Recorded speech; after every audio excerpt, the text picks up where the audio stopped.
വളരെ എളുപ്പത്തിലും അതുപോലെ തന്നെ ടേസ്റ്റിയും നല്ല മധുരവും ഉള്ളൊരു റെസിപ്പിയാണ് ഇന്ന് ചെയ്ത് കാണിക്കുന്നത്. നല്ല എളുപ്പത്തിൽ ഉണ്ടാക്കിയെടുക്കാം കേട്ടോ. നമുക്ക് ഗസ്റ്റൊക്കെ വരുമ്പം വളരെ പെട്ടെന്ന് 10 മിനിറ്റിനുള്ളിൽ ചെയ്തെടുക്കാൻ പറ്റുന്ന നല്ല ടേസ്റ്റി ആയിട്ടുള്ളൊരു മധുരത്തിൻ്റെ റെസിപ്പിയാണ്. അപ്പോൾ ദീപാവലിയൊക്കെ വരുവാണ്, എല്ലാവരും ദീപാവലി സമയത്ത് വീട്ടിലൊന്ന് ട്രൈ ചെയ്ത് നോക്കുക. അതുപോലെ തന്നെ ഇതിൻ്റെ അഭിപ്രായങ്ങളൊന്ന് കമൻറ്റ് ബോക്സിലൂടെ അറിയിക്കുക.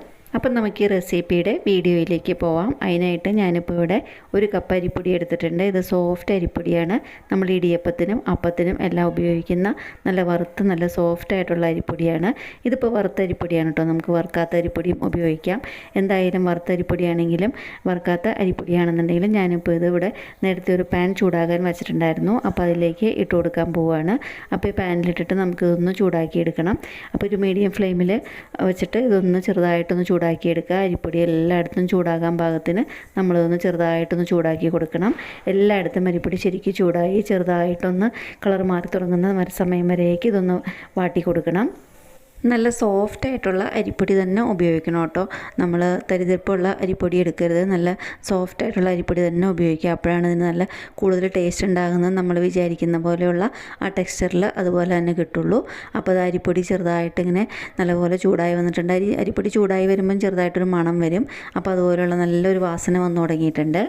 നല്ലപോലെ വാസനയെല്ലാം വന്നിട്ട് ഇതൊന്ന് ചെറുതായിട്ട് ഇങ്ങനെ ഡ്രൈ ആയി തുടങ്ങിയിട്ടുണ്ട്. അപ്പോൾ ഈ സമയത്ത് ഞാൻ നേരത്തെ നമ്മൾ അരിപ്പൊടി എടുത്ത അതേ കപ്പിൽ തന്നെ ഒരു 1/4 കപ്പ് നെയ്യാണ് അതിലേക്ക് ചേർത്ത് കൊടുക്കുന്നത്. സെയിം കപ്പിൽ തന്നെയാണ് എടുത്തേക്കുന്നത്. അപ്പോൾ 1 കപ്പ് അരിപ്പൊടിക്ക് 1/4 കപ്പ് നെയ്യ് എന്നുള്ള അളവിലാണ് ഞാനിപ്പോൾ ഇവിടെ എടുത്തേക്കുന്നത്.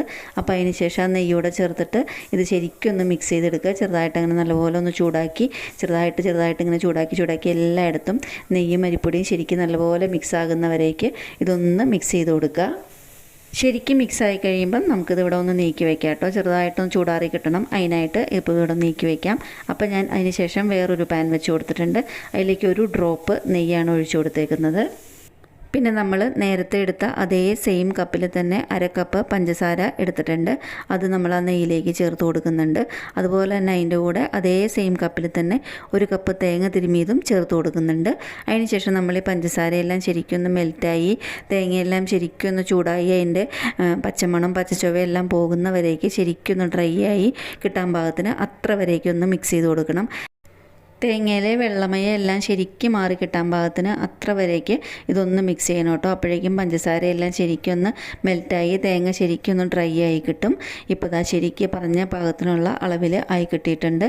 ഇപ്പോൾ ഈ സമയത്ത് ഇതിലേക്കൊരു ഫ്ലേവറിന് വേണ്ടിയിട്ട് 1 സ്പൂൺ ഏലക്കയുടെ പൊടിയാണ് ചേർത്ത് കൊടുക്കുന്നത്. അപ്പോൾ ഏലക്കാപ്പൊടി കൂടെ ചേർത്ത് കൊടുത്തു കഴിഞ്ഞിട്ട് ശരിക്കും ഒന്ന് മിക്സ് ചെയ്യുക. എല്ലായിടത്തും ഏലക്കാപ്പൊടിയുടെ ഫ്ലേവർ കിട്ടാൻ പാകത്തിന് ഇതൊന്ന് ശരിക്കും പഞ്ചസാരയും തേങ്ങയും ശരിക്കും ഒന്ന് മിക്സ് ചെയ്യുക. അതിനുശേഷം നമുക്ക് ഫ്ലെയിം ഓഫ് ചെയ്ത് വയ്ക്കാം കേട്ടോ. അതിനുശേഷം നേരത്തെ നമ്മൾ നെയ്യിൽ വരട്ടി വെച്ചിരുന്ന അരിപ്പൊടി ഇതിലേക്ക് ചേർത്ത് കൊടുക്കുകയാണ്. അത് ഫുള്ളായിട്ട് ഇതിലേക്ക് ചേർത്ത് കൊടുക്കണം. അതിനുശേഷം അതിലേക്ക് കാഷ്യൂസോ അല്ലെങ്കിൽ അതുപോലുള്ള ഏതെങ്കിലും നട്ട്സ് ഒന്ന് പൊടിച്ചിട്ട് ചേർത്ത് കൊടുക്കുക. ഞാനിപ്പോൾ ഒരു 40 ഗ്രാം പിസ്തയാണ് ഇതിലേക്ക് പൊടിച്ചിട്ട് ചേർത്ത് കൊടുക്കുന്നത്. അതിനുശേഷം ആ പിസ്ത കൂടെ ചേർത്തിട്ട് ശരിക്കും ഇതൊന്ന് മിക്സ് ചെയ്ത് കൊടുക്കണം. എല്ലായിടത്തും പിസ്തയുടെ ഫ്ലേവറും ഏലക്കയുടെ ഫ്ലേവറും എല്ലാം ആകാൻ പാകത്തിന് ഇതൊന്ന് ശരിക്കും ഒന്ന് മിക്സ് ചെയ്ത് കൊടുക്കണം. അപ്പോൾ അത് ശരിക്കും മിക്സ് ചെയ്ത് കൈകൊണ്ട് നമുക്ക് തൊടാൻ പാകത്തിനുള്ള അളവിലുള്ള ചൂട് ആറി കിട്ടുന്ന സമയത്ത് ഇതിലേക്ക് നമുക്ക് കൈ വെച്ചിട്ട് ശരിക്കും ഒന്ന് കുഴച്ച് കൊടുക്കുക കേട്ടോ. കട്ടയൊന്നും ഇല്ലാതെ ശരിക്കും ഒന്ന് മിക്സ് ചെയ്ത് കൊടുക്കണം. ഇപ്പോൾ അതായത് ഇപ്പോൾ ചെറുതായിട്ടിങ്ങനെ ചൂട് ആറി തുടങ്ങിയിട്ടുണ്ട്. ഒട്ടും കട്ടയില്ലാതെ ഞാൻ ശരിക്കും ഇങ്ങനെ ഒന്ന് കുഴച്ച് എടുത്തിട്ടുണ്ട്. ഇനിയിപ്പോൾ അതിന് ശേഷം നമ്മൾക്കിത് കൈ വെച്ചിട്ട് വേണം. നമ്മൾക്കിത് ചെറുതായിട്ട് ചൂടാറി കഴിഞ്ഞ് കഴിയുമ്പം നമുക്കിത് കൈ വെച്ചിട്ട് ഒന്ന് ഉരുട്ടിയെടുക്കാം. ചെറുതായിട്ട് ലഡുവിൻ്റെ ഷേപ്പിൽ നമ്മൾക്ക് അല്ലെങ്കിൽ ഇഷ്ടമുള്ള ഷേപ്പിൽ ഇതൊന്ന് ഉരുട്ടിയെടുക്കണം. ചെറു ചൂടെ തന്നെ ഉരുട്ടിയെടുക്കണം കേട്ടോ. അപ്പോഴാണ് അത് ശരിക്കും പിടിച്ചിരിക്കുള്ളൂ. നല്ല ബലത്തിൽ വേണം ഇത് ഉരുട്ടിയെടുക്കാനായിട്ട്. ഇപ്പോൾ ഞാൻ എന്താ കൈ കൊണ്ട് ഇതിൻ്റെ കട്ടയെല്ലാം ഒന്ന് ഉടച്ചെടുക്കുകയാണ്.